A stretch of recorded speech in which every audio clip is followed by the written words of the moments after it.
Okay, welcome back. Now, of course, the parliamentarians beginning a short while ago their debate on the Russia-Ukraine war. The leader of the opposition, that's the Democratic Alliance, John Stiezen, is first up. Let's take you live there. Talking about the shameful abstention in the United Nations vote. When ANC ministers attend a cocktail function glorifying the might of the Russian army on the very day of the invasion, you don't have to read between the lines. When a lone call from Durko for Russia to withdraw its troops is hastily retracted and the minister admonished, you don't have to read between the lines. And when our president calls Putin between the middle of his invasion, pledging to strengthen bilateral support for him while the rest of the world isolates him, you don't have to read between the lines. To the astonishment of the world, the very same ANC that relied on global solidarity to fight oppression has now openly sided with the oppressor. It has picked the wrong side of history, and it has dragged 60 million South Africans along with it. And why? Is it because Russia once supported South Africa's liberation struggle? But that wasn't Russia. It was the Soviet Union. And that solidarity included Ukraine, the very country being attacked. This was also a long time ago, and at what stage does Russia's recent actions cancel out that historical goodwill? Is it then because it's in our country's economic interests? And I can assure you it's not that either. Russia is only our 38th largest trading partner, accounting for around 0.5% of our exports and our imports. That's less than 1.4% of our trade with NATO countries. And yet we shun our own economic partners in favor of a global pariah. But if it's not in South Africa's interests, then whose interests is it in? And to answer that, you only need to look at Russia's expansion into Africa through so-called elite capture, where pliable leaders are ensnared in long-term patronage schemes. 15 African countries currently have Russian-financed nuclear deals, and many more locked into Russian security contracts. Also consider that a businessman close to Putin tried to run a disinformation campaign in the 2019 election to favor the ANC, and that the ANC's largest donor last year was a Putin-backed oligarch. When you connect these dots, the full picture of why the ANC support for Russia starts to emerge. Now, there are some who say that this is not our war to become involved in, but that is simply not true. We may be 9,000 kilometers away, but we will soon feel its effect in every single aspect of South African life. When the oil price skyrockets through to 30 to 40 rand, as it's been predicted, this will be our war too. When diesel becomes so expensive that Eskom can no longer burn its turbines, and when the lights go out, they stay out, this will be our war too. When the spiraling cost of importing and transporting food is passed on to consumers who already struggle to make ends meet and feed their families, and we see a large increase in malnutrition, this will be our war too. And when all of this food and insecurity and inflation results in a breakdown of law and order that will make last year's July riots look like child play, this will be our war too. We are already involved, and there is no such thing as a neutral position. As the late Archbishop Desmond Tutu famously said, when you choose the side of the oppressor in situations of, if you are neutral in situations of injustice, you've chosen the side of the oppressor. Countries that choose the wrong side of history will live with this tag for generations to come. It shouldn't be the hard thing to do, to put country ahead of party and to do the right thing. Honourable members, the ANC does not speak for South Africa on this, and it certainly doesn't speak for the DA. We condemn Russia's illegal invasion in the strongest terms, and we stand firmly with the people of Ukraine. And I urge President Ramaphosa to rethink the position of his government. Think of the plight of the Ukraine. Think of South Africa's place in the world, and think about what this war is going to mean for all of us as South Africans. Choose peace, condemn Russia. Thank you. In line. Of course, it's in line. Thank you. Honorable the Deputy Minister of International Relations and Cooperation, Honorable Mashiko Dlamini.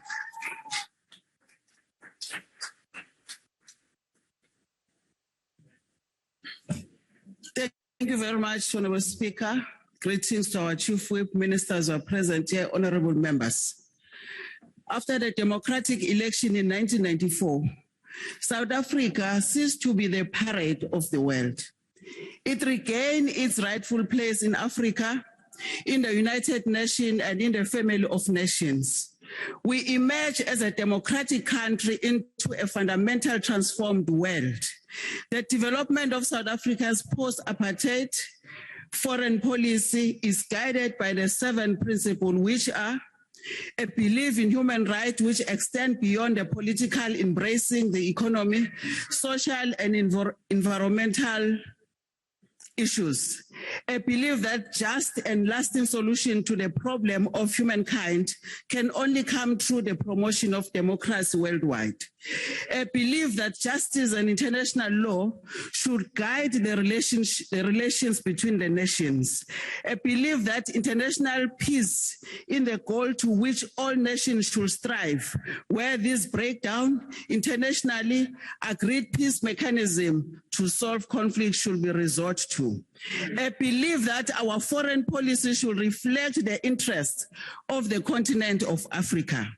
A belief that South African economic development depend on growing regions and international economic cooperation in an independent world.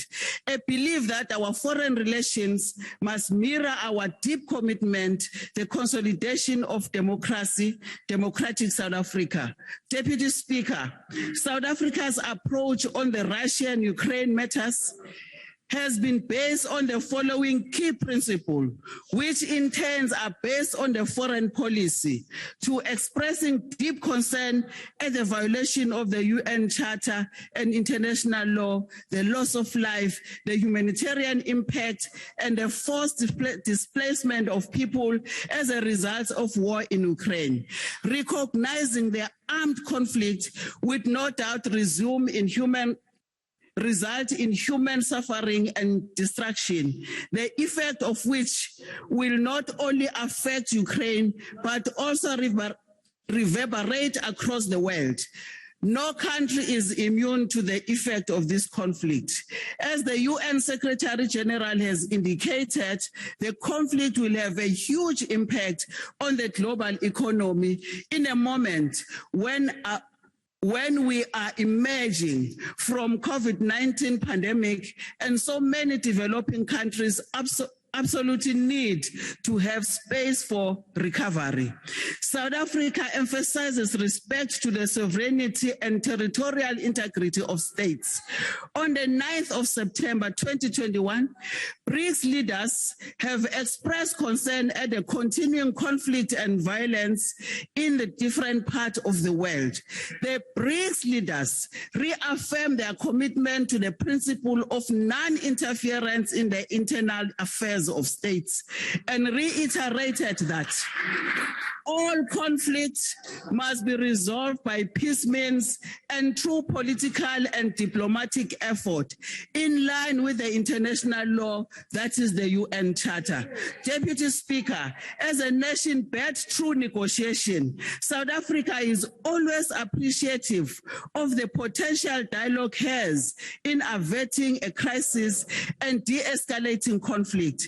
In line with our strong commitment to the peace resolution of conflict, South Africa urges all parties to devote increased effort to diplomacy and to find a solution that will help avert further escalation. The door of diplomacy should never be closed even as conflict has broken out.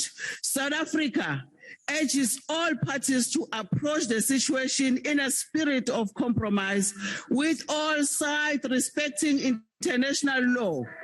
Peaceful resolution of the matters can on a point of order. by all parties. Deputy Speaker. Diplomatic Honorable efforts. members, Deputy Speaker. the order. Yeah. No, can you please not do that? You are interrupting the speaker. Yes. It is irresponsible and it's not okay. Please finish your remarks, madam. Thank you, Honorable Deputy Speaker. South Africa urges all parties to approach the situation in a spirit of compromise, with all sides respecting international law. Peaceful resolution of matter can be achieved by all parties if diplomatic efforts to find a solution to the concern raised expressed by Russia resume. Currently, it is critical for all parties to uphold and protect human rights and abide by their obligation in terms of international law and international humanitarian law. South Africa continues to support and encourage regional initiatives such as the Minsk Agreement, and we welcome the work of the Normandy format, the Trilateral Contact Group, and the Organization for Security and Cooperation in Europe. South Africa supports the involvement of the good offices of the UN Secretary General, as it could also make a positive contribution in finding a lasting solution to this conflict. In the search of peace, South Africa supports the resolution process of inclusive talk led by the United Nations Security Council to address all the issues of concern to any of these parties. Deputy Speaker, noting that international action must create an environment conducive for diplomacy, dialogue, and mediation. Greater attention must be paid to bringing the sides closer to dialogue and not to take them further apart.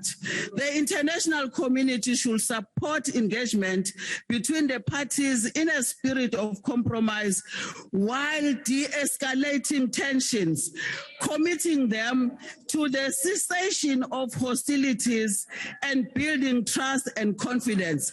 Ladies and gentlemen, members of parliament, as government of South Africa, we urge all South Africans not to take side on the conflict between Russia and Ukraine, as this could go against our principle. In addition, South Africa has a good bilateral relation in the both countries. I thank you.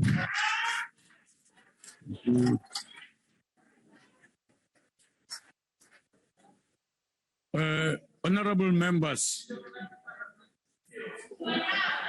honorable member, you are making noise there. You are out of order. Yes, I'm pointing out at you. You are disruptive, sir, and you have been repeating it. It is out of order. You want your members to be listened to, okay? So please behave, man. Just let your members speak because you want them listened to. You too. Otherwise, that's the best way to improve your argument, not by screaming. It's no argument screaming.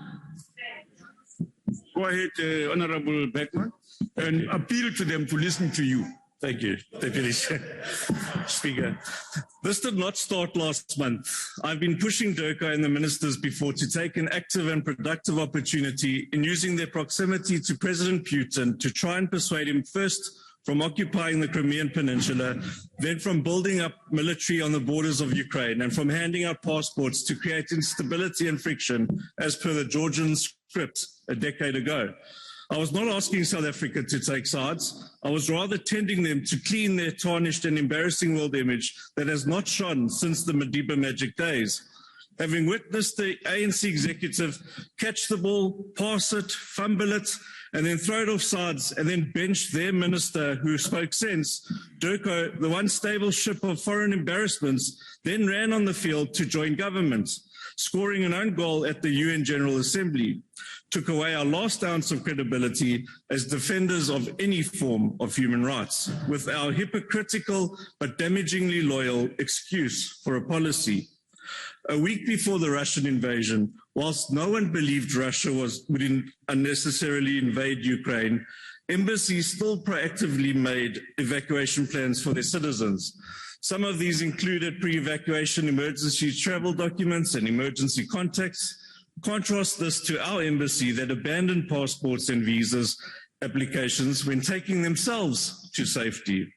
A group of us who had worked together under different DIRCO leadership in repatriating South Africans back during COVID, got together to immediately assist in the evacuation of around 200 South Africans, mainly students stranded in the war-torn areas of Ukraine. As the names were being put on the group, the ambassador put politics ahead of South Africa, threatening the group that if my name was not removed, he would remove himself. He then went on to treat the group admin volunteers like his own secretaries and only took info but withheld crucial information that could assist. Furthermore, DIRCO WhatsApps would tell people to stay put.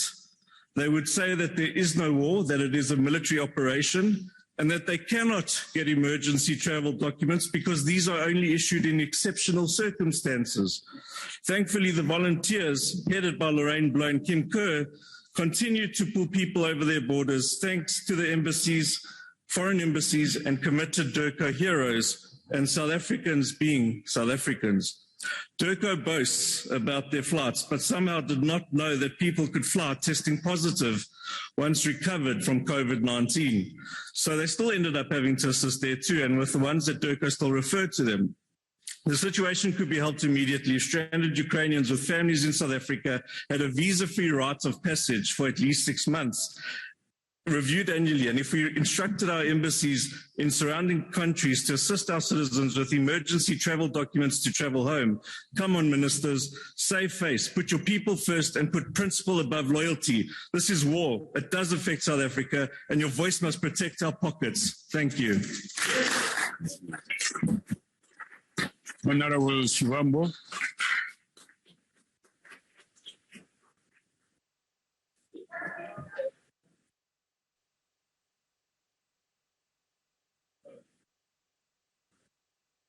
Honorable Shivambo. No, thank you very much, Deputy Speaker. We state here on behalf of the anti-imperialist and anti-colonial economic emancipation movement that there is absolutely nothing wrong with the Russian Federation's preventing the military expansion of the North Atlantic Treaty Organization, NATO, which is trying to expand its presence towards the borders of the Russian Federation, particularly because NATO is historically known for starting and engaging in neo-colonial and imperialist wars that are aimed at illegally removing government.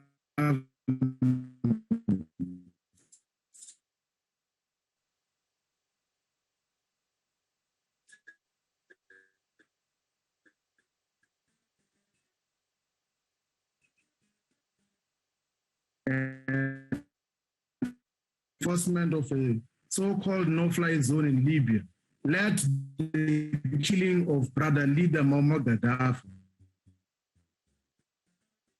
and was aimed at pillaging and stealing the gold reserve, currency reserve for the African continent.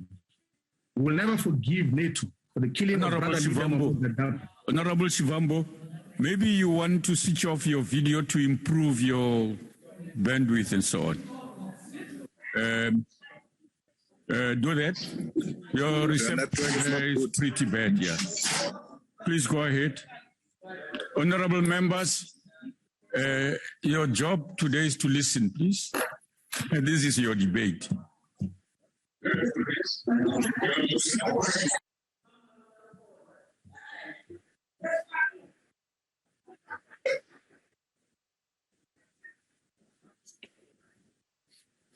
We will never forgive NATO for the killing of brother leader Muammar Gaddafi, and we'll never forget that this war alliance of NATO destroyed Libya, which was one of the very few economically sovereign countries in the African continent. Now, South Africa's relationship with the Russian Federation is rooted in true bonds of libertary brotherhood. At the core of the Soviet Union was the Russian Federation, and anyone who argues otherwise is being dishonest. The USSR and Russia in particular dedicated military, political, and ideological resources in the struggle against colonialism and apartheid in South Africa. After the Sharpeville massacre on 21st of March 1960, the Soviet Union was among the first to cut all diplomatic relations with apartheid South Africa. It was essentially the Soviet Union working with the Cuban and Vietnam forces that provided military assistance in the Battle of Quito, the apartheid criminals to negotiate transition in South Africa. The Soviet Union and Russian Federation are not peacetime friends of South Africa, but true friends who must never be abandoned, irrespective of imperialist-sponsored master narratives about the military operations in Ukraine, which are essentially and emphatically aimed at preventing imperialist military expansion in Eastern Europe. South Africa is a member of the BRICS bloc of emerging economies, which essentially gives South Africa's economy access to a market of more than 3 billion people in the world and to more than 32% of the world economy. Our country must never distance itself from BRICS in favor of the erstwhile colonial and neo-colonial masters whose interests are ruthless exploitation of our natural resources. South Africa must not cut its economic relations with the Russian Federation and must instead deepen, broaden, and strengthen our economic, social, and political relations with the Russian Federation, and of course with all BRIC countries. The Russian Federation, like all BRIC countries of Brazil, China, and India, have no colonial and they've got no neo-colonial aspirations, but are instead committed to global peace, stability, and collective prosperity. In the immediate, the South African Health Products Regulatory Authority, SAHPRA, must authorize Sputnik V vaccines, and all other relationships must be strengthened so that we have got access to Sputnik V vaccines here in South Africa. And all parts of the progressive world must treat the West isolation of Russia as an opportunity to transition to a new world as an European imperialism and new colonialism.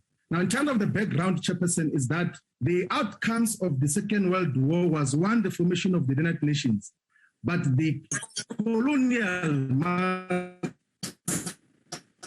led by the US and the UK started a war alliance. NATO is a war alliance which is trying to expand its military bases towards Eastern Europe. The United States of America has currently more than 79 of those are in the African continent, including in Ghana, where we have the Africa Command Center. So there is absolutely nothing wrong with the military operations that are taking place in Ukraine to prevent the expansion of NATO, because we know of their sins and what they've done to destroy many parts of the world of overthrowing governments. We stand as the EFF to reaffirm that the relationship that has been built through blood and common purpose against colonialism and apartheid must be strengthened through properly defined and deepened economic relationships. We must never fall victim to alliance as a peaceful alliance and any other person or any other national territory as a criminal alliance. We stand as the EFF to reaffirm that our relationship with Russia must never be discontinued. We should, on the contrary, strengthen that relationship because it is based on common prosperity and anti-imperialism. Thank you very much. Oh, yes. Yes. Honorable Sengwa. Honorable members, the world finds itself yet again on the brink of economic collapse, hot on the heels of a 2-year-long COVID-19 crisis, which has altered the course of humanity. The socio-economic and socio-political climate is fragile, in need of recovery and newness. Add to this now the latest international crisis in the form of an unequivocally unnecessary invasion of Ukraine by Russia. It is fast escalating into an international humanitarian crisis on top of what the international community is already confronted with in various parts of the world as we grapple with COVID-19 and its after effects, notwithstanding ongoing wars, global terror, and displacement of people. Therefore, at the outset, we must call out Russia on its wrongness. The invasion of Ukraine and the current war is wrong and in total violation of every international statute and protocol in existence or imaginable. The basics are this: Ukraine is a sovereign state in the international community of nations. It has a right to determine its own national interest, and Russia has no right in law or in principle to impose itself on Ukraine nor to determine an agenda for Ukraine. Oppression, dictatorship, and repression must be rejected wherever they manifest themselves in the world. To be pro-Ukraine does not presuppose that one is anti-Russia, nor should being pro-Russia make one anti-Ukraine. Furthermore, those who are friends of Russia are dishonest friends and unworthy of the name if they fail to be frank and call Russia to order and denounce its war-centric attitude towards Ukraine. The hallmark of friendship is honesty and the ability to tell our friends when they are wrong. Thus, the South African government has failed dismally in its attempt to be a voice of reason, freedom, and democracy when it chooses to be half pregnant, being neither fish nor fowl on this glaring violation of human rights and international protocols. Neutrality in a war advances the agenda of the aggressor, in this case, Russia. Russia's own reservations about NATO notwithstanding, it must understand that you don't start a war to prevent a war. Therefore, we must reject the invasion and the war, and Russia must pull out of Ukraine. The United Nations must appoint a special envoy as a matter of urgency to mediate the situation, provided Russia pulls out of Ukraine, and defense, military, and humanitarian assistance must be afforded to Ukraine. Europe must itself be called out for its racism and how it has handled the refugee crisis flowing out of Ukraine. The blatant discrimination towards African and Black nationals has called into serious question the bona fides of the human rights assistance and humanitarian assistance being meted out. Racism must be rejected, especially in a war. If we are committed to justice and democracy, then we must reject this irrational, erratic, and egotistic Putin paranoia-driven war, as we equally reject the one China policy, which oppresses the Taiwanese and Tibetan people, and we must hold true to the principle of a two-state solution in the Israeli-Palestine conflict and reject any human rights violations on both sides. Honorable Deputy Speaker, we must be unwavering in our efforts towards global peace and accept that peace is an act of humanity, not ideology. The loss of life anyway is a loss for humanity, not ideology. Any ideological or political discourse that thrives on and results in war, loss of life, and violence must be rejected, and every effort must be made to bring about peace. The international community must uphold the sovereignty of each state to determine its own suffrage. In conclusion, the international community does not need another war or a distraction.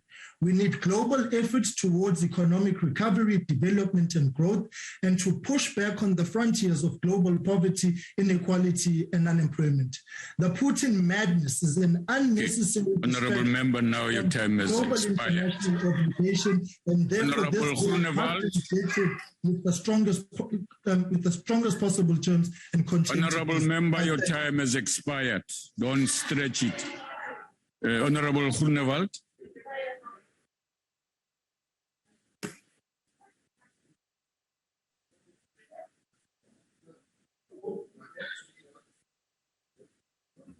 Geachte adjunct speaker, there must be no doubt that each and every person in South Africa is affected by the war in Ukraine.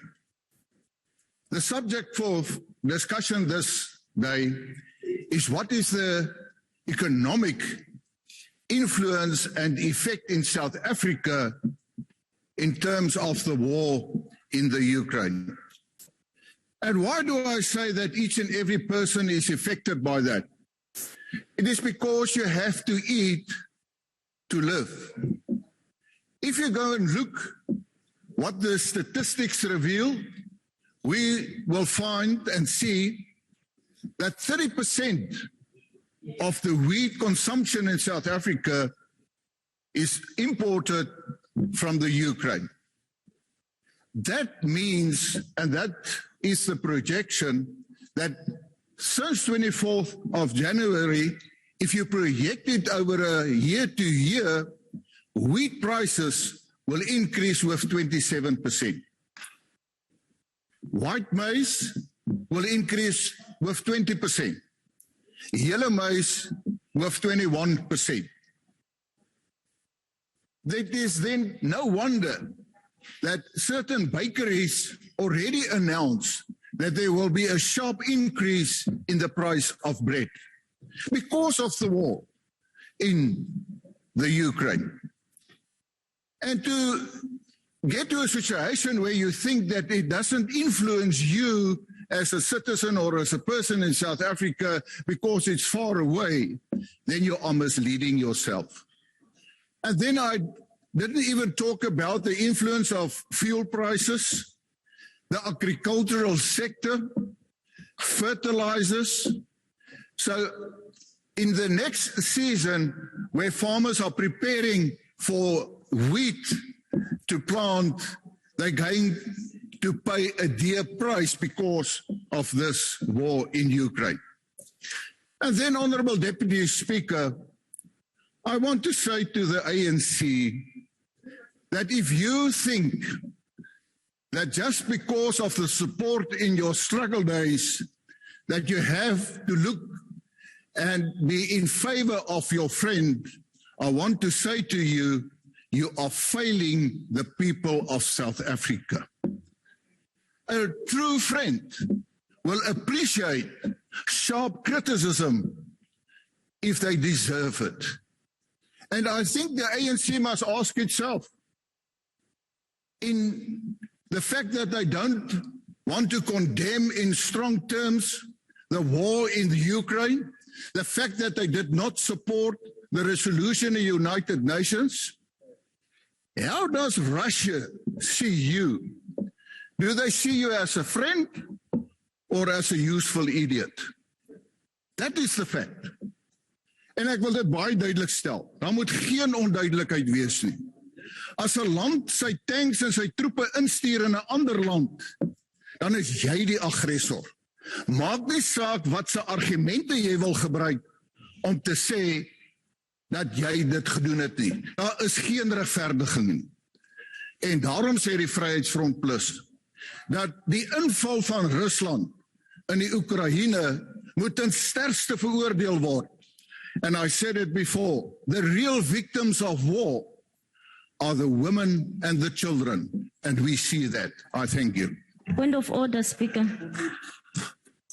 Yes, what's the point of order? Yes, Honorable Deputy Speaker, I wanted to raise point of order on the member on the podium because he's misleading the House. He says that only Ukraine supplies 30% of wheat. It's not true. It's both Russia and Ukraine. He must not mislead the House. Honorable member, that's not a point of order. That's a debating point.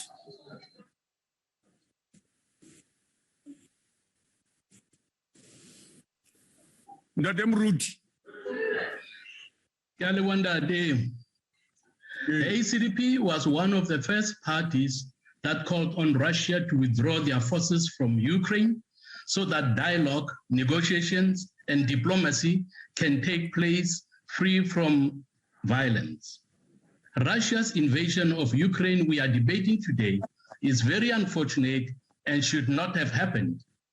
The stubbornness of political leaders who negotiate in bad faith has resulted in what potentially might descend into Third World War, given that Russia has reportedly requested military and technical assistance from China, while the US, on the other hand, has warned China of serious consequences if she gives assistance to Russia. This is a clear indication that the Russia-Ukraine conflict is not an easy matter that can be resolved by just condemning one side against the other. King Solomon once said, and I quote, "The first one to plead his case seems right until another comes and cross-examines him," close quote. This simply means that we must listen to both sides of the story in any conflict before we pass judgment, which would be skewed and might even exonerate the guilty party. The ACDP does not agree with President Ramaphosa's approach to the conflict between Russia and Ukraine. According to media reports, President Ramaphosa has discussed the conflict with Russian President Vladimir Putin, but has not discussed the same conflict with Ukrainian President Volodymyr Zelensky. The ACDP would like to know why President Ramaphosa is not calling President Zelensky just as he called President Putin. He should prevail on both leaders to allow mediation process to end this conflict that is affecting South Africa's economy directly. What affects Ukraine affects Europe, Africa, and the rest of the world. The economies of emerging markets like South Africa are badly hit hard. Rolling blackouts, the legacy of COVID lockdowns, corruption, and poor service delivery have put South Africa in a worse financial position than the one we faced during the global meltdown of 2008. Investor chief economist is also concerned and is saying that the war between Russia and Ukraine, coupled with continued load shedding and the slow implementation of structural reforms, could cause South Africa's economic growth 0.2% this year. Honorable members, the ACDP repeats its call on Russia and Ukraine to allow peaceful mediation to take place, because we are affected negatively by this war. We want peace and not war. And I call on our members to allow both sides and encourage both sides to meet and negotiate rather than stand on grandstands and condemn one against the other. Thank you. Thank you.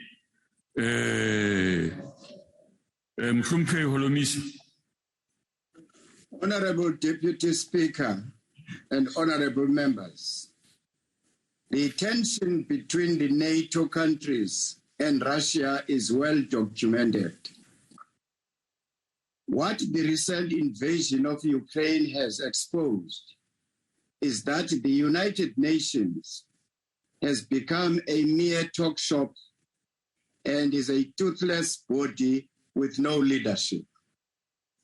Nothing stopped the UN leadership to have met with two parties to resolve the situation before it escalated to war. The UN has failed the Ukrainian people and the Russians who are not in favor of this incursion. Many countries struggle with the challenge of refugees. And even here in South Africa, we find displaced Africans from war-ravaged countries. None of these countries find real support from the UN in terms of housing millions of refugees, never mind feeding them. South Africa and other member states pump membership monies into the UN, but it seems to be funding the bureaucrats in New York. And that money does not benefit the member states in other ways. Finally, South Africa is a shining example of negotiating to resolve conflict. And we have replicated that recipe for other conflict scenarios. The UN could learn a few tricks from our example. However, use of force in order to achieve a political objective must be condemned in the strongest terms. Finally, we need to agree as South Africans on what is our national interest out there. Otherwise, we will be victims of these superpowers. Ayikho kaloku into yoba ngoku sizoba ngooFather Christmas. Uxa kukhona i-conflict, ubizwe thina sithumela amajoni ethu phaa awufa kwezi ndawo.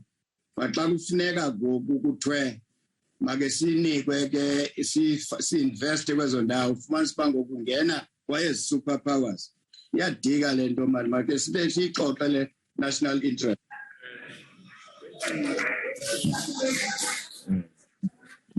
ATM.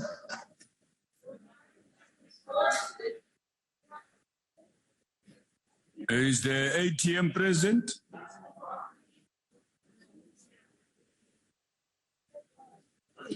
Abek. Good, Honorable Huron.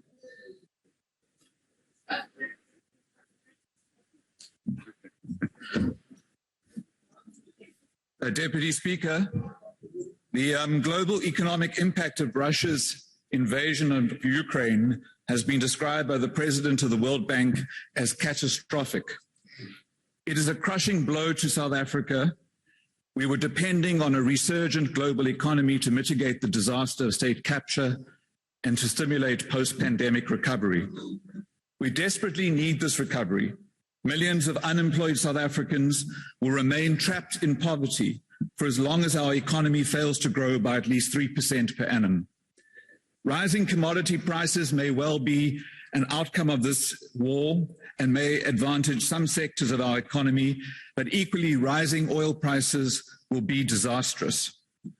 Before Putin's invasion, we were predicting our economy would grow by 1.8% this year. But oil prices, which have already doubled in the last 6 months, could trim a full percentage point off this projected growth, which is a devastating setback. But what can we do about it? President Ramaphosa recently indicated that in the course of a discussion with his Russian counterpart, the subject of South Africa playing a role as a mediator was raised. And this is an important development. When South Africa joined BRICS, it was said that although our economy dwarfed those of our BRICS partners, our experience of managing our transformation from apartheid to democracy was of immense global value. This unique capital has already enabled South Africa to contribute to settling conflicts on the other side of the world. In this regard, we can think of our role in advancing peace in Northern Ireland and brokering the Lockerbie deal. The President was himself involved in peace negotiations in Northern Ireland in the late 1990s, and we can draw important lessons from the leadership of President Mandela at this time.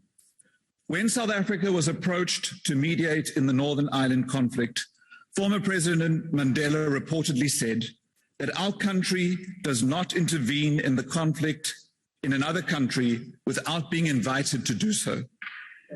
Mandela apparently required written requests from all the parties involved. We agree with government that the situation in Ukraine demands negotiation and compromise. We know that President Ramaphosa has spoken to President Putin, but has he also spoken to the Ukraine President Zelensky? Lesson number 2 from the Northern Ireland mediation efforts was Madiba's unequivocal insistence on a ceasefire. Applying this right now means that Russia must withdraw her troops. Deputy Speaker, we stand unequivocally for mediation and peace. We have a roadmap that we have followed once before.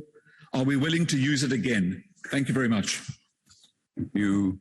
Honorable Sheikh Imam.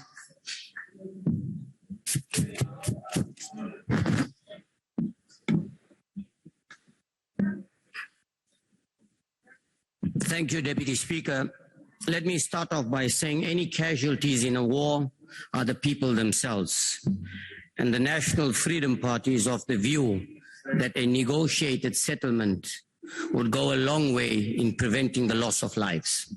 But the question I want to ask today, Honorable Deputy Speaker, is this. When the people in Palestine are losing their lives, being raped and murdered, there's no cry from anybody, no passion. When the same thing happens in Syria, we hear nothing. When the same thing happens in Libya, we hear nothing. When the same thing happens in Iraq, we hear nothing. When the Ukrainians are violating the rights of other Ukrainians, particularly in the Donbass region, there's nobody crying for those people. What is the reason for that? What about India? Why is there nobody in this country raising the concerns of the Indian minorities, of the Christians and the Muslims whose rights are being violated by the Indian government? Nobody in this country is saying anything about it. Now, NATO went on and bombed many of the Russian allies. Russia could do absolutely nothing about it and stayed out of it. What did Russia say? demilitarization. Stay away from my Russian borders. If you notice what has been happening since 1990, they are coming closer and closer and closer to the Russian border until they will make Russia so weak that Russia will have no other option but to give in to them. That is what it is all about. But who is the root cause of this whole problem? It is clearly the West and the United States of America that is the root cause of all the mayhem and chaos and destruction all over the world. Let's talk about the biological laboratories, which is funded by the Pentagon in Ukraine. Where is it coming from? Why are they getting involved in those? Let's talk about the number of people that were massacred by the Ukrainians who have been detained without trial. Nobody has said anything about that as well. Okay, let's talk about the shelling of the hospitals and the schools and the massacre and the mass graves that were found in Ukraine. Nobody says anything about that. Now, what is Russia asking for? Russia is saying, stay away from my borders and stay away from me.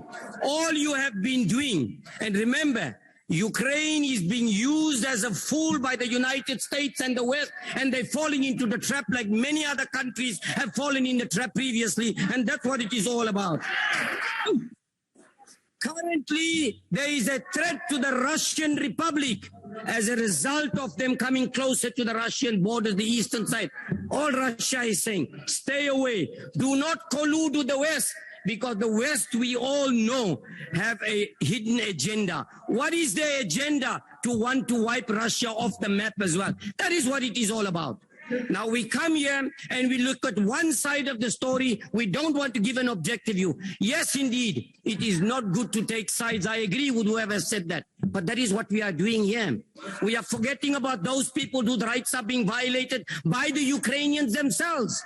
Why does the Ukrainians do not comply with the agreement that they've entered into? Exactly what Israel has done, that has violated every agreement that they've entered into. What about the Minsk agreement that they've entered into? What about the agreement in 1990? Why haven't they continuously been violating those agreements? So let us look at this in an open mind. What is really going on in Russia, Ukraine? We would agree that yes, indeed, that we need to mediate and find a peaceful solution. But you cannot find a peaceful solution when Ukraine has been running away when they've been negotiating a peaceful settlement. They've done it again and again. So that is exactly what it is all about.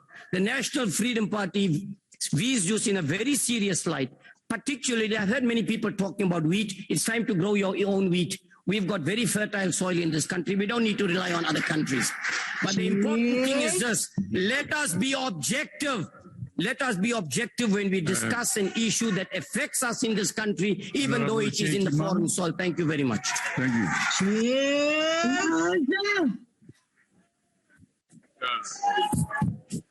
Honorable Masipa. Shake. Hypocrites of note.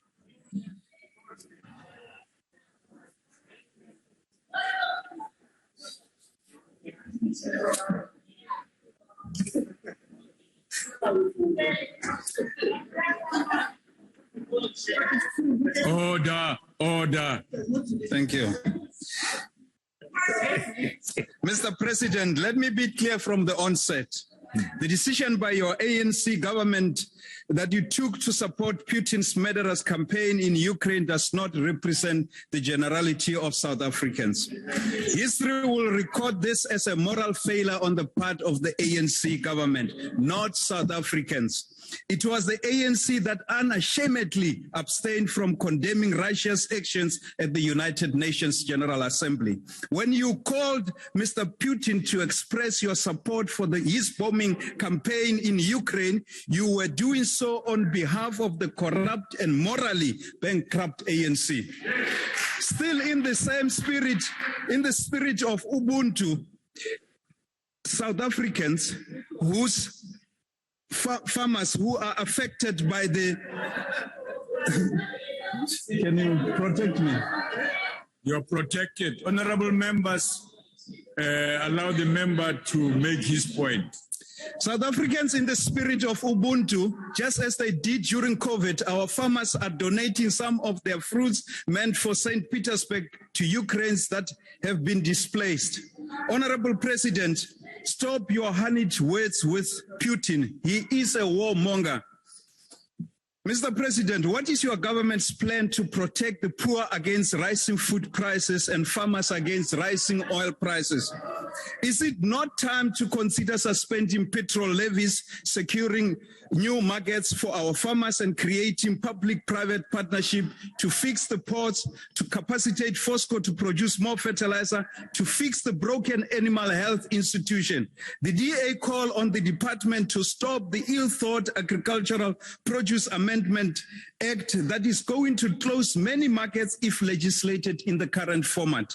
And we ask this House to seriously consider the amendment of export credit insurance to include cover for perishable goods during unprecedented event. Honorable President, in conclusion, your own version of quiet diplomacy on Russia is making the world a dangerous place. Condemn Putin's action now. We stand with Ukraine. We stand with Russia. We stand with Ukraine. Thank you, honorable member. Honorable Mahuma.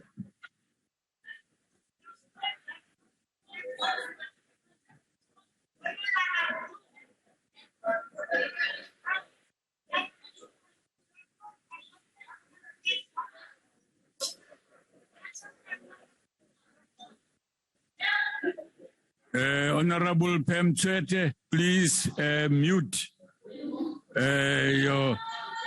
all of you.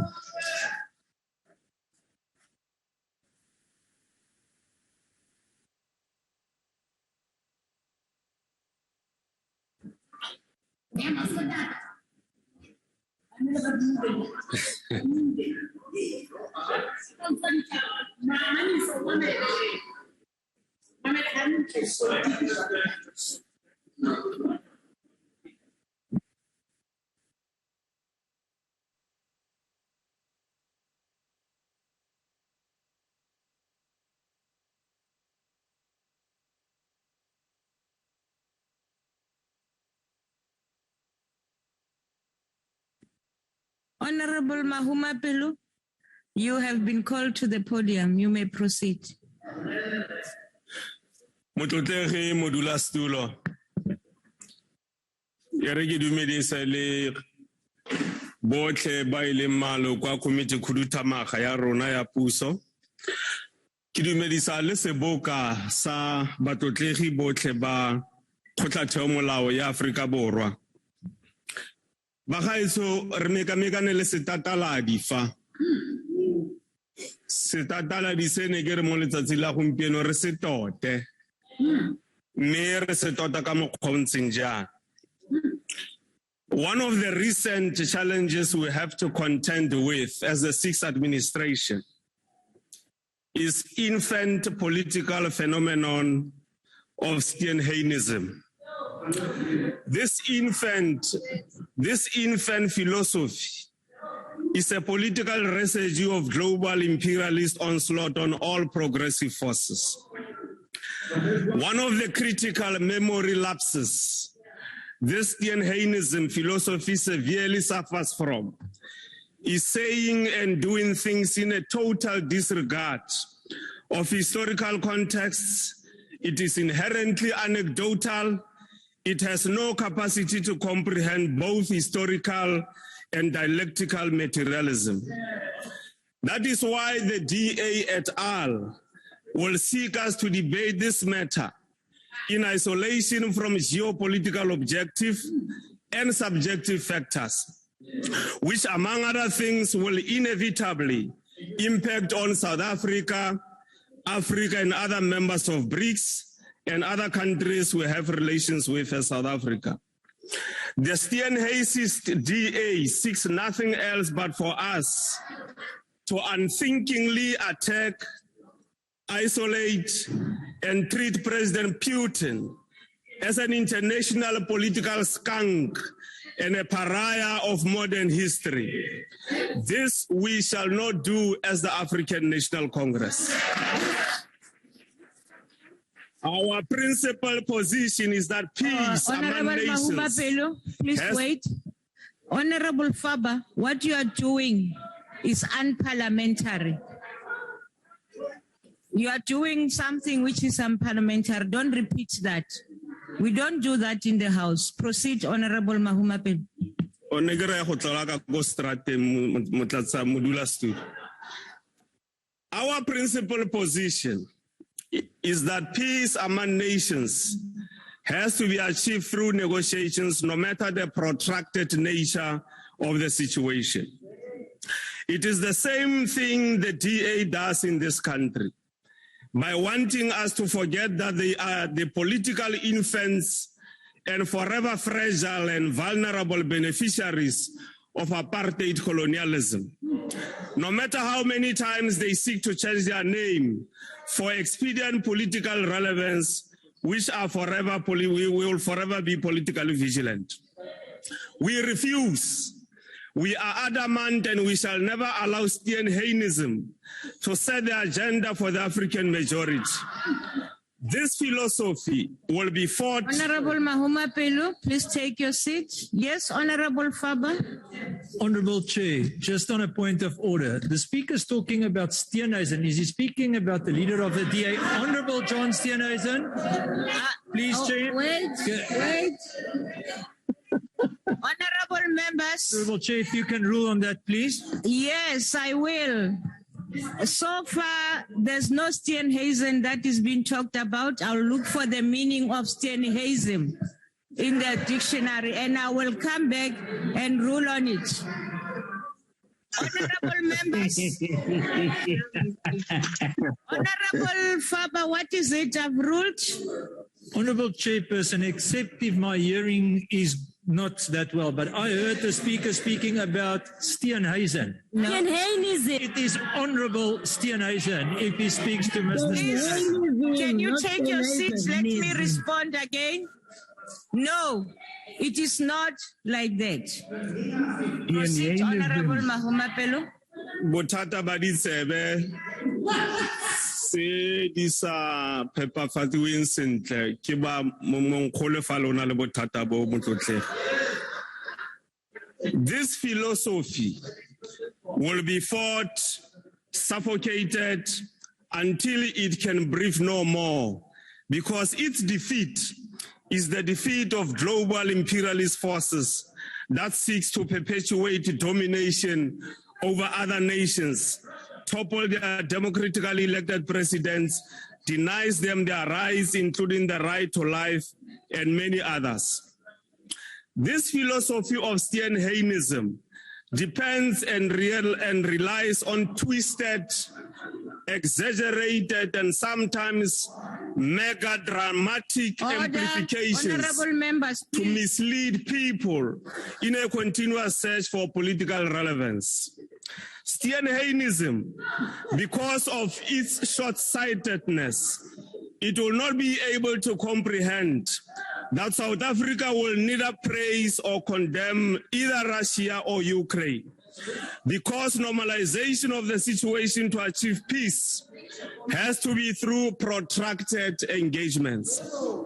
In addition, South Africa has made it clear that international humanitarian and human rights laws, sovereignty, etc., must form part of the basis for all and sundry to engage on a peaceful resolution of the conflict.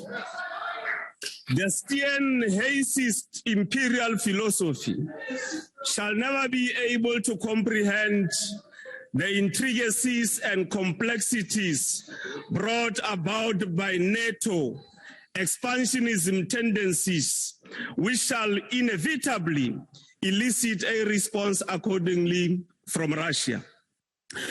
Imperial residues embedded in Steenheinism suffers from acute memory lapses, which, for instance, ignores not only the fact but the truth that Ukraine became part of Saddam governance system from as far back as 1667. Honorable,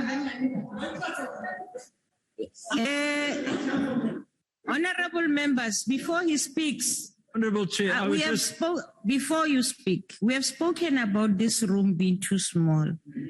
So anything you say really disturbs. We can't hear everything that the speaker on the podium is saying. Please. It's not like that big house where we can haggle the way we want. Honorable Faber, what is it? Chairperson, I just want to make sure if Honorable Suprahasm is maybe talking about something else, as I don't understand what he's... Honorable Faber, you are wasting our time. That's not a point of order. They never went beyond matrical. What we will help him with, Honorable Chairperson, is supranomics philosophy.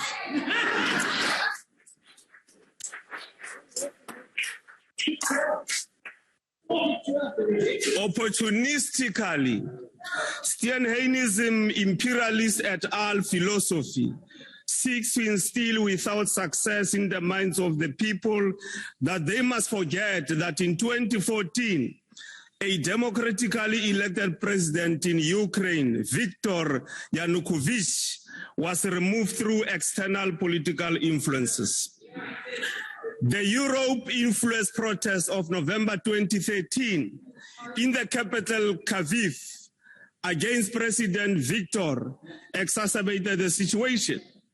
This was concocted and engineered only because President Viktor rejected a deal of greater economic integration with Europe. Steinheinism deliberately sidesteps the truth that France, Germany, Russia, and Ukraine Honourable House Chair, on a point of order. Ensure an agreement since February 20. House Chair, Honourable Mazzoni, on a point of order. Honourable Mazzoni, I can hear you. Yes, please proceed. Did you raise your hand? Maybe that they didn't check? I did raise my hand. Unfortunately, I wasn't noticed. But thank you for... members, please. I can't hear Honourable Mazzoni. Please. I will request my table staff to keep their laptops on so that the hands are seen. I'm sorry that we didn't see your hand. May you proceed with your point of order? What is it? Thank you very much, Madam Chair. Madam Chair, it's 2 points. One, I'd like to know if the Honourable Mahamo-Pello is willing to take a question.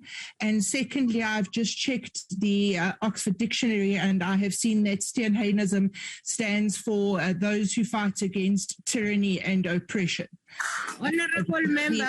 Honourable Mahamo-Pello be willing to take a question. The second one, I'm not even going to take. That's not a point of order. The first one was saying, if the Honourable Supra Mahamo-Pello would be willing to take a question. Are you willing to take a question, Honourable Mahamo-Pello? Yes, I'm willing to take a question next week, Wednesday. Why not now? Wednesday, 2 o'clock. Please, let's listen to the question, please. Well, I was saying, Chair, that I'm very much willing and capable to take the question next week, Wednesday, 3 o'clock. Okay, thank you very much. Proceed. He's not willing, Honourable Mazzoni. Proceed, Honourable House Chair, though, can we just have assurance that the Honourable Member will actually be in April 2014 and not in Russia getting treatment? Honourable Mazzoni, I didn't allow you to continue speaking. What is it now? He said he's not responding to your question. You keep on talking and I didn't give you that permission. Please. Sorry, Madam Chair, we can't hear. Proceed, Honourable Mazzoni. Please, don't do that. If you do that again, I'll have you removed from the platform. Proceed, Honourable Mahamo-Pello.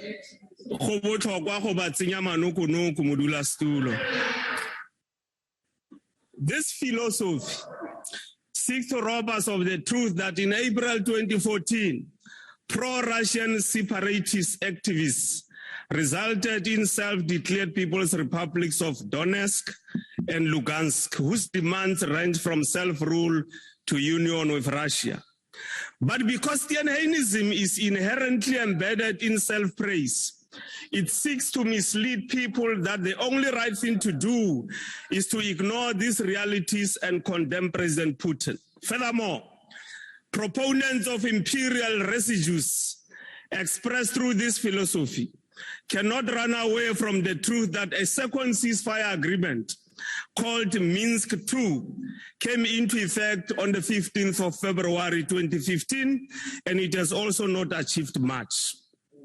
It is therefore important, honorable members, that we should try to take effort in exposing remnants of imperial ideas affiliation embedded in this parliament by re-emphasizing the point that South Africa's position during special UN Assembly voting process on the conflict of Russia-Ukraine is not neutrality. Our position can be described as having proven our principledness. Thank this you, means Honorable that Mahuma Pelo. Thank you.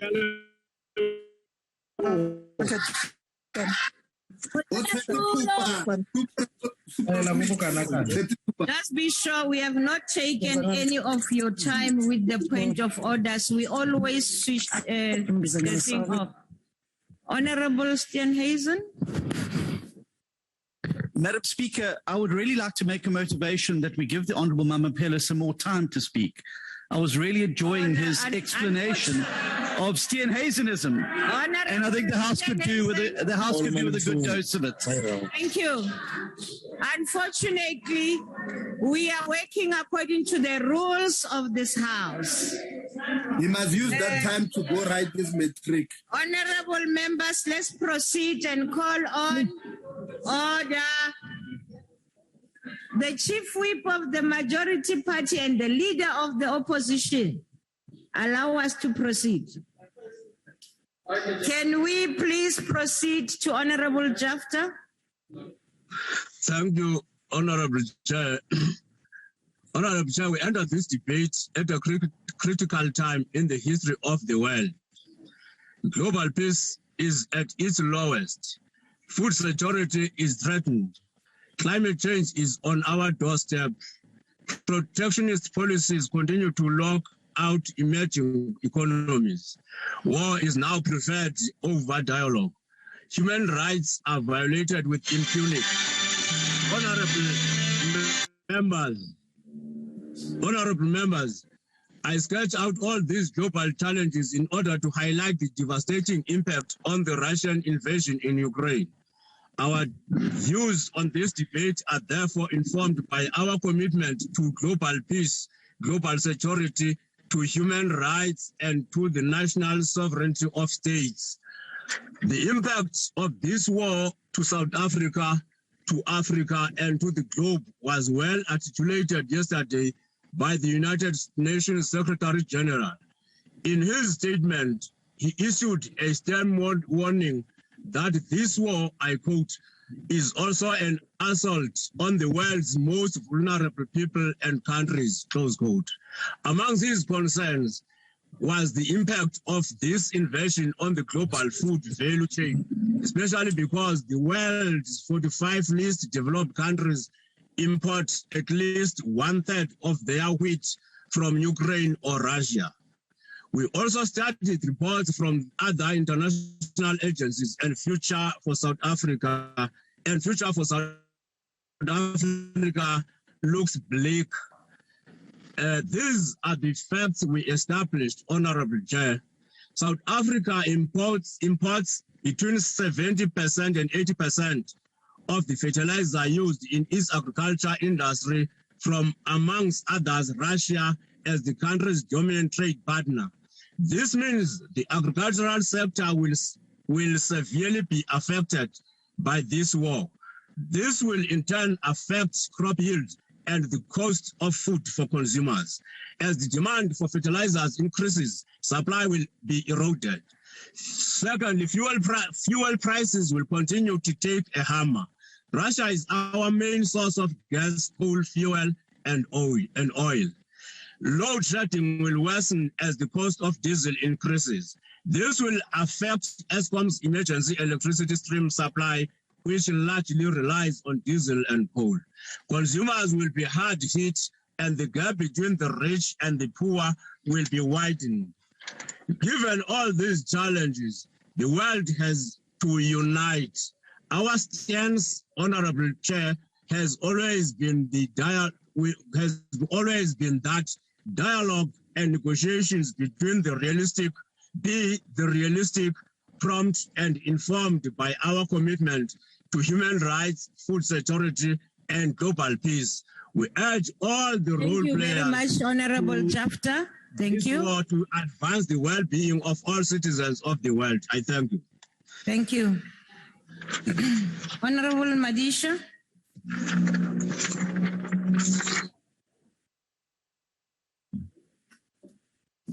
Thank you very much,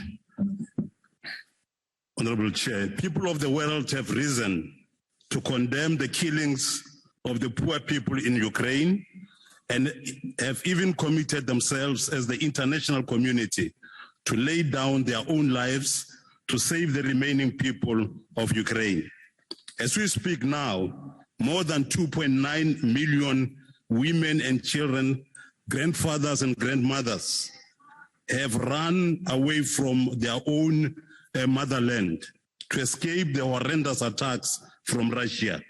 Young men and the youth are fighting to protect their own motherland. But South Africa, which has received support from the international community, when South Africa fought for freedom and democracy, has basically risen to support the killers. I say they have risen to support the killers because when the people of the world came together in the General Assembly to say no to the massacres of the ordinary people, the ANC government said, please do it alone. We won't support peace. What a shame. This is extremely terrible.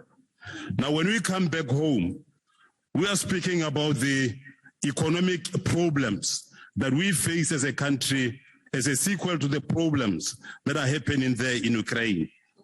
Sanctions and other forms of punishment declared on Russia by the international community will negatively affect South Africa and all her people. For example, fuel prices, the main driver of inflation, will negatively affect every South African. 2, agricultural businesses, inter alia, SAB, Miller, farms, maintenance, food supply chain will be affected negatively. SWIFT, that is the Society for Worldwide Interbank Financial Telecommunication, from which Russia is now excluded, will also hit South Africa very hard. 4, whether South African government accept it or not, unemployment in South Africa will rise further. All this will, without doubt, lead to a lower GDP performance than in 2021. Even, for example, the 77 billion rand businesses South Africa has with Russia will be affected. 7, Russia's major banks have been hit with sanctions, and this will affect South Africa as well. I refer to, amongst others, VTB Bank, Bank Okritisch, OJSC, Novicom Bank, Ster Bank, etc. Now, these are the kind of problems which we are going to be faced with. And South Africa, what they have done is extremely evil. Thank you.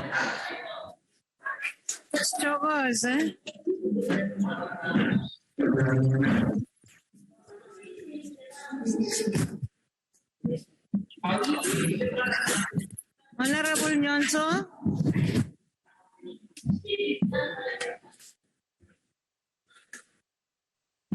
House Chairperson, honorable members, we are again assembled here to discuss the superpower conflict over their security and spheres of influence based on the American Monroe Doctrine.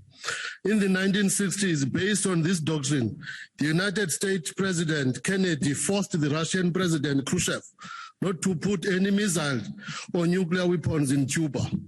The world at that time stood still, asking itself who will blink first. The Russians did. Today, Russia's Putin is attacking Ukraine in order to prevent Biden's America and NATO putting their weapons and nuclear missiles at its doorsteps. The PAC's long-standing foreign policy on the relations with superpowers is that we do not choose sides in their fight unless they affect Africa and humanity. It is clear that this fight will affect Africa and other poor nations of the world. In that, the fight already has ensured that the prices of oil, petrol, gas have gone sky high, and inflation has also risen. We therefore take a stand and roundly condemn both America and Russia for threatening world peace, Africa and humanity's livelihood with a third world war, which is actually a European war over their spheres of influence. The PAC therefore condemns Russia and America's abuse of power and bully tactics which affect the lives and livelihoods of especially Africa and humanity, and call on them to stop immediately the war over Ukraine and negotiate peacefully whatever differences they may have over Ukraine. As we condemn them, we cannot refrain from further observing that the Western imperialist countries like US and UK, who when they meet their match in Russia, are not as brutal and destructive as what we saw in Libya and Iraq. Finally, we call on the superpowers, including Russia and America, to do away with nuclear weapons, and the doctrinal spheres of influence between America and Russia must be abandoned. The Security Council must be reformed to remove the veto powers of the superpowers, and the continent of Africa and other continents must have permanent seats in the Security Council. I thank you. Thank you. The Honorable Hendricks. Thank you, Honorable House Chair. Honorable House Chair, Al-Jamaa generally concurs with the position that was adopted by President Ramaphosa. Al-Jamaa agrees with meaningful engagement. It is time now for the invasion to stop, or at least a ceasefire and human corridors to be established so that more meaningful engagement can take place. Those who stand with Israel is quiet when Israel president is implementing President Ramaphosa's meaningful negotiation. Dozens of world leaders are involved in meaningful negotiation, including Turkey, at the request of NATO and America and Germany. So what we heard from the official opposition in the House today is all thunder but no lightning. They undermine South Africa's positions, which is close to being very unpatriotic. You can't undermine a commander-in-chief, and for Al-Jamaa, we are already in a third world war. Al-Jamaa is concerned not only about the lights of Ukraine, but about our African economies, which is directly and indirectly destroyed by the war. South Africa's economy is injured by this war. Our economy is being scuttled. The South African government and we as political parties must collectively think out of the box and not inside the box like some of our other political parties are doing, by pursuing methods in not only mending this ailing and frail economy, but also growing and expanding it in inventive ways. As a country, we should gather our energies to counter the serious situation, and we should apply desperate measures in dealing with our affairs as best as we can, so that we in our region can be economically afloat. We ask that meaningful engagement now be taken to the next level. Thank you very much, Honorable House Chair. Thank you, Honorable Hendricks. ANC Light.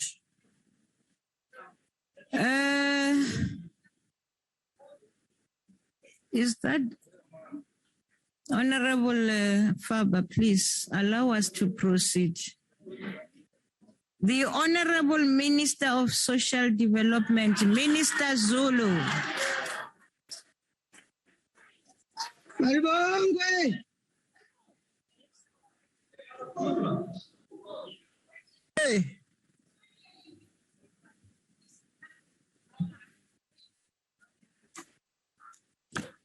Thank you very much, Honorable Chairperson.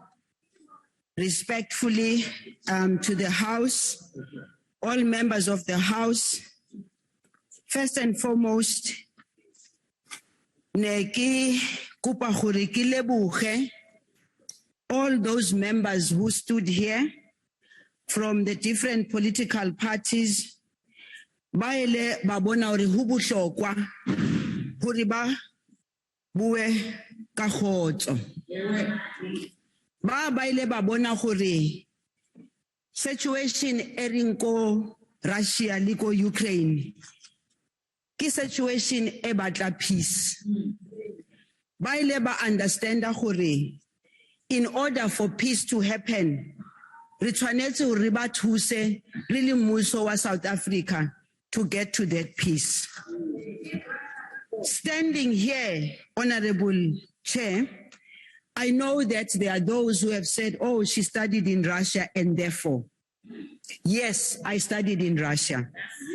And yes, I wouldn't have studied in Russia had I not been prosecuted and be thrown out of the borders of South Africa and find myself in the cold, not because I wanted to be there, simply because apartheid made it difficult for us. Having said that, I also want those who say so to appreciate and understand that Russia, being a country that supported us during difficult times, nothing stops us from engaging and saying, when there are challenges and problems, let us sit and talk about them. This very country that I enjoy is freedom, and many on my left who enjoy its freedom because it was delivered upon them on a silver platter. I want to tell them today that negotiations was a difficult moment for us as South Africans, and negotiations needed us to compromise, and we did. Negotiations we knew was going to bring the South Africa we have today. Therefore, Honorable Chairperson, those who speak because they want to continue to create fear amongst our people. In the past, there was Swat Khefar. Today, there's something which I think is almost like ANC Khefar. I don't know if there's anything like that. But the bottom line is this, Chairperson. We live in a country where our president, President Cyril Ramaphosa, speaks. He is your president too. President Cyril Ramaphosa, he is called upon to engage in peaceful negotiations. And the fact that some member says, did he speak to the president of Ukraine? You don't know about that. So don't talk about things you don't know. President Cyril Ramaphosa will speak to the president of Ukraine when the president avails himself to speak. Because this country called South Africa understood from the very beginning that negotiations is about two sides that are in a war or in a conflict. And in this particular case, I can assure you, honorable members, that President Cyril Ramaphosa will speak to both sides to make sure that both sides are brought to the table. What actually sometimes is surprising, Chairperson and honorable members, is that we took a decision to negotiate and we sat with people who we never thought we would sit with. And we sat and we did the negotiations, and thank God, look at the country that we have today. So let me also indicate that we are driven to negotiations not because of anything. Those of you who are making noise, you don't know that war. You've never felt that war. You've never lived in that war. All you know is to come and sit in this house and make noises about a war that you never felt nor experienced.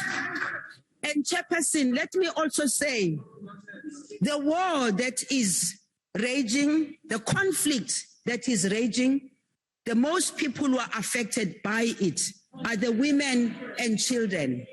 And let me say to you, honorable members, do not be one-sided about the women and children who have been affected by this conflict. And I think the honorable members from my side of the African National Congress have clearly elaborated, and I will not go into that.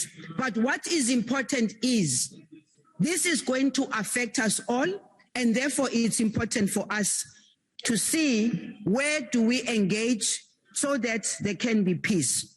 However, Chairperson, let me also indicate that we are driven by what is in the Freedom Charter, that there shall be peace and friendship, not only in South Africa, not only in Africa, but the entire world. And however, Chairperson, we are very conscious of the fact that approaching and treating the symptom of this conflict in isolation from underlying causes does not help to remedy the destabilizing situation into which we are being drawn. Instead, treating symptoms provide the opportunity for incurable cancers to spread.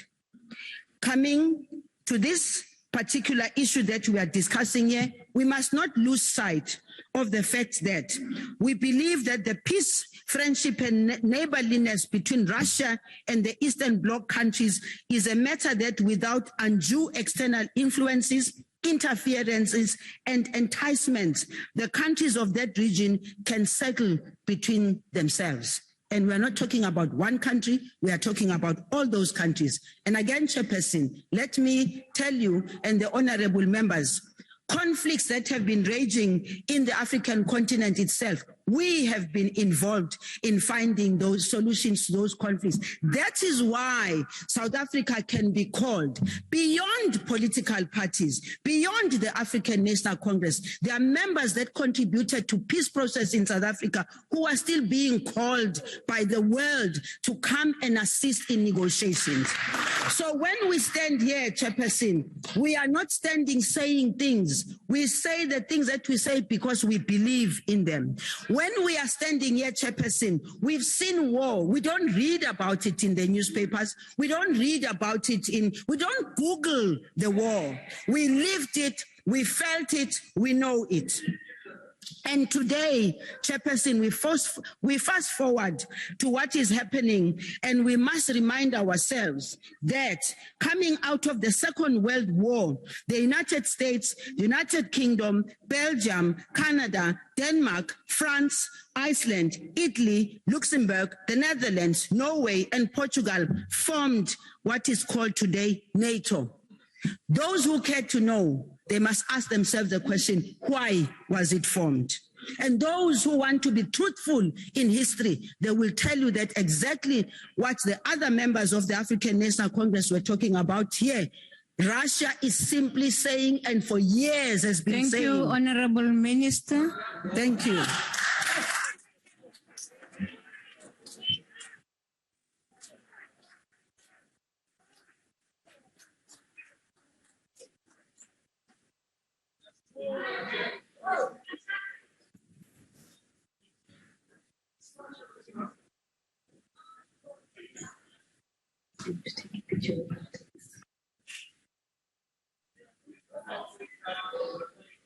Honorable Cuthbert, please.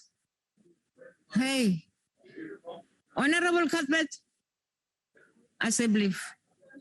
Proceed, Honorable Kachalia.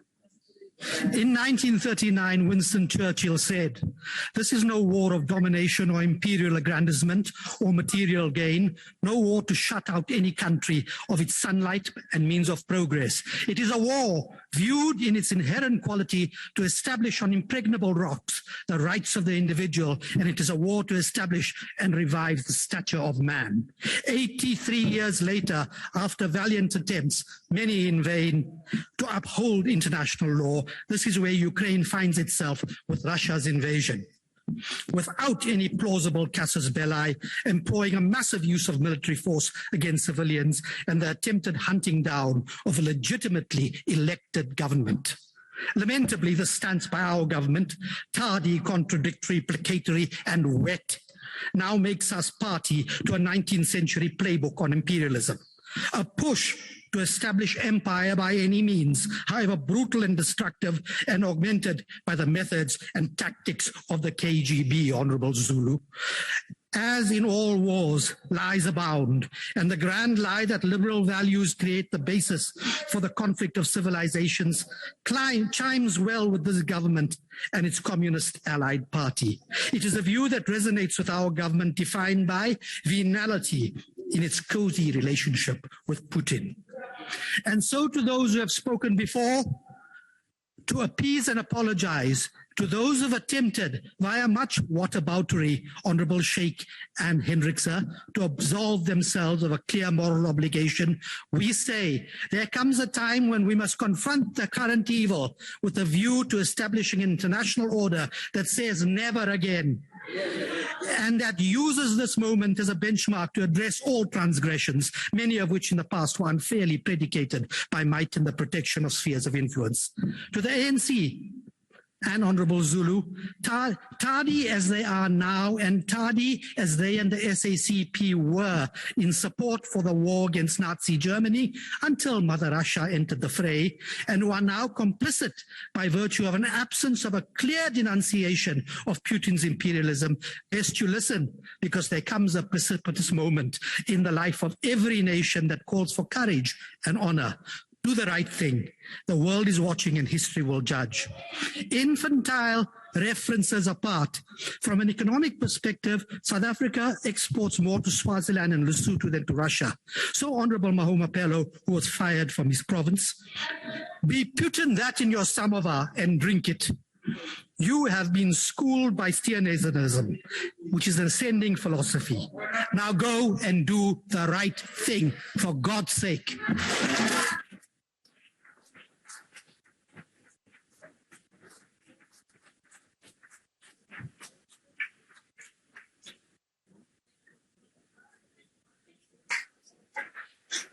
Thank you. Order, order, honorable members.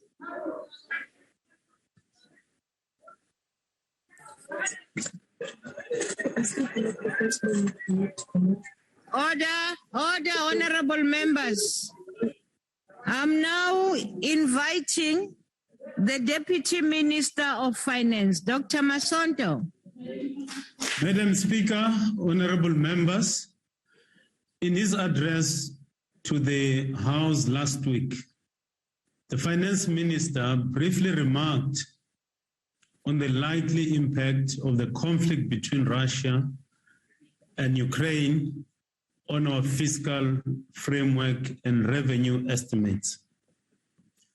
Today, we elaborate on the likely impact of the conflict on our overall economy as per the aim of today's parliamentary session. Let me start by saying that we are deeply concerned by the loss of lives, the humanitarian impact, and the forced displacement of people as a result of this conflict. We also recognize the effects of the conflict, which will not only be felt in Ukraine and Russia, but across the world. We therefore reiterate the call for silencing of the guns and a return to a meaningful dialogue, negotiation, and compromises.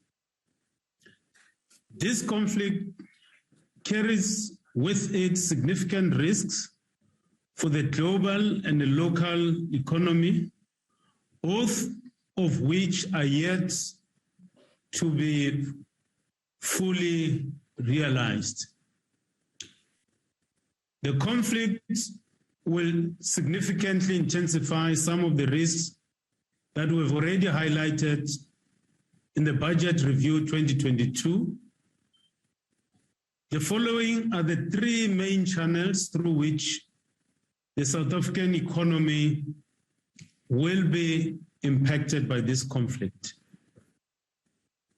The first is the prospect of persistent supply and demand shocks and imbalances, which risks driving inflation higher and tightening financial market conditions. On the supply side, as other honorable members have already indicated, already there have been sharp increases in the price of crude oil, maize, wheat, and sunflower oil due to supply side disruptions. This is the logic of supply and demand. Where there's low supply and high demand, the prices always increase. Again, as other members have said, higher fuel prices will add to inflation, which will in turn reduce the disposable incomes of consumers at the time when they are already struggling with the negative impact of COVID-19. Local fuel prices have risen to more than 21 rand per litre for the first time ever in March. This is unprecedented and has a potential to completely disrupt our economic recovery efforts. This, Madam Speaker, makes the work that we have embarked on with the Department of Minerals, Resources and Energy to review the approach to fuel pricing an urgent exercise. We are working tirelessly to complete the work as soon as possible. We cannot make any hasty decisions, as any changes we make on fuel pricing will have a lasting impact on the industry and the broader economy. In the meantime, we encourage those industries that qualify for the diesel rebates on the fuel and on the road accident fund to apply for the facility. The adverse effects of the developments in Ukraine have not spilled over to South Africa significantly, with the rand having depreciated only by 1.3% in the wake of the conflict. The changes in the global growth outlook may impact South Africa through the outlook for our main trading partners.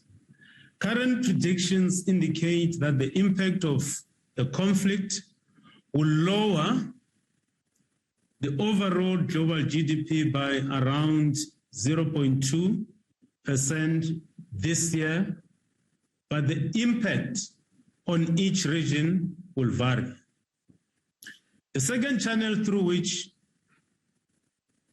the South African economy may be impacted relates to our trade links with the rest of the world. While direct trade between South Africa and Russia, as well as between South Africa and Ukraine, is not substantial, the shock to the global trade will have an impact on the demand for exports as well as import prices. Less than 1% of South Africa's exported goods are destined for Ukraine and Russia combined. On the other hand, import flows from both countries is also less than 1%.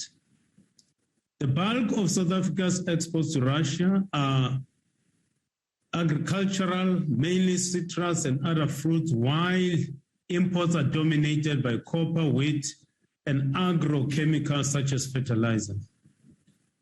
The citrus industry exports approximately 7 to 10% of the South Africa's production to Russia. As such, the consequence of the conflict and the sanctions on Russia may pose some risks to the delivery and payment of these volumes. I understand that the Department of Agriculture and Rural Development is working with the industry to consider alternative markets should the conflict persist. Despite the identified risks, there's potential improvements in South Africa's export commodity performance to fill in the demand for primary commodities. This could continue supporting the mining sector and our public finances.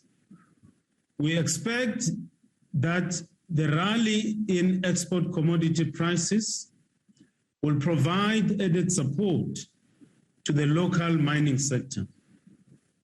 Gold prices have surged globally, rising to their highest prices in a year, mainly due to metal status as safe haven asset. Because during this crisis, usually investors prefer to invest in safe assets such as gold.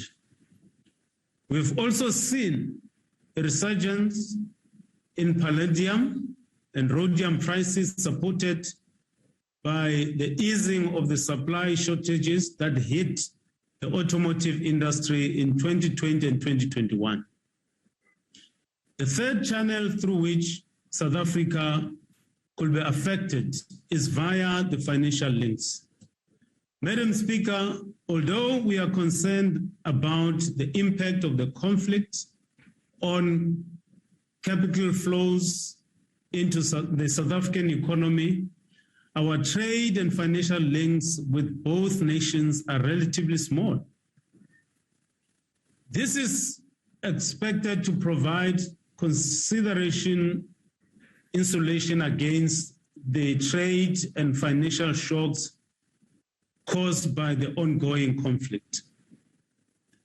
Although South Africa's sovereign risk is likely to increase, the potential depreciation in the domestic currency is expected to boost our export and contribute towards improvement in the current accounts. The economic consequences will be severe for Ukraine and Russia and significant for Europe. But unless there's a serious escalation, the effects on the US, China, and most of the emerging world will be limited. With the situation still developing and fraught with uncertainty, it's not easy at this stage, Honorable Madam Speaker and honorable members, to fully quantify the potential impact of the conflict. What we can do in the meantime is to protect ourselves from this external uncertainty by maintaining a balanced framework we propose in the budget. Madam Speaker, it is prudent for me to emphasize what President Cyril Ramaphosa has already said, that any resolution to the conflict and the resulting peace agreements must be grounded in diplomacy, dialogue, and mediation. Our approach is rooted in Article 4 of the United Nations, which reads, in part, open quote, parties to any disputes, the continuance of which is likely to endanger the maintenance of international peace and security, shall first seek a solution by negotiation, inquiry, mediation, conciliation, arbitration, judicial settlement, resort to regional agencies or arrangements or other peaceful means of their own choice, close quote. We fully support this principle and stand ready to support the process of reaching a peaceful end to the conflict between Russia and Ukraine. I thank you, Honorable Speaker and honorable members. Thank you, Honorable Minister. Honorable members, that concludes the debate. Before I ask the Secretary, okay. Wie praat nou?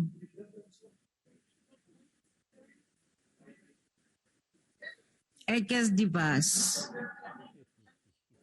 Honorable members, before we proceed to ask the Secretary to read the second order, I must just say before time that all the whips, please prepare for your members. Well, those remarks by the Deputy Minister of Finance, David Masondo, ending this afternoon session of the debate that was called in Parliament as an urgent matter of national public importance, as Parliament stated. This was the impact of the Russian Federation's invasions of Ukraine on the South African economy. We've heard from the leader of the opposition, John Steenhuisen. We also heard from Minister of Social Development, Lindiwe Zulu, plus several other speakers from the governing party, the ANC, and the DAs, John Steenhuisen, the opposition, and also from Floyd Shivambu of the EFF, and as well as Mkhuleki Hlengwa of the IFP. Those are just among other speakers who made their remarks earlier this afternoon.